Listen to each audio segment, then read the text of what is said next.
सूदखोरी और अवैध वसूली के संबंध में हमारे को एक कंप्लेंट प्राप्त हुई थी, जिसमें परिवादी ने बताया कि उसने जरूरत के समय किसी फाइनेंसर से पैसे उधार लिए थे और ब्याज समेत पैसे वापस देने के बावजूद भी फाइनेंसर उससे अनाप शनाप ब्याज लगा करके और भी ज्यादा पैसे की डिमांड कर रहा है और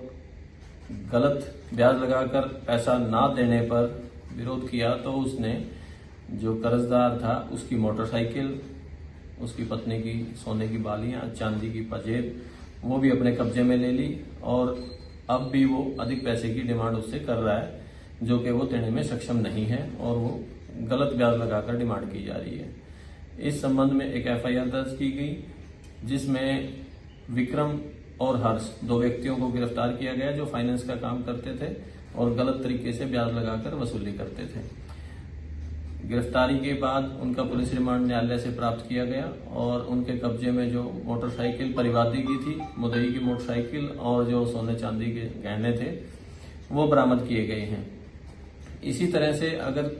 कोई भी व्यक्ति हमारी सोसाइटी में, हमारे शहर में कोई भी व्यक्ति इस तरह से पीड़ित हो जो कि फाइनेंसर द्वारा बहुत ज्यादा गलत ब्याज लगाकर या गलत तरीके से पैसा वसूल किया जा रहा हो, डरा धमका कर उसको पैसे देने पर विवश किया जा रहा हो या उसकी कोई संपत्ति उसके द्वारा जब्त कर ली गई हो, तो वो आके हमारे को कंप्लेंट दे और उसकी कंप्लेंट पे न्याय संगत कार्रवाई की जाएगी और किसी भी प्रकार का दबाव फाइनेंसर का मानने की जरूरत नहीं है। एसपी साहब के मार्गदर्शन में यह अभियान चलाया जा रहा है कि कोई भी फाइनेंसर सूदखोर अवैध वसूली नहीं कर सकता, किसी भी नागरिक को परेशान नहीं कर सकता, दबाव नहीं बना सकता।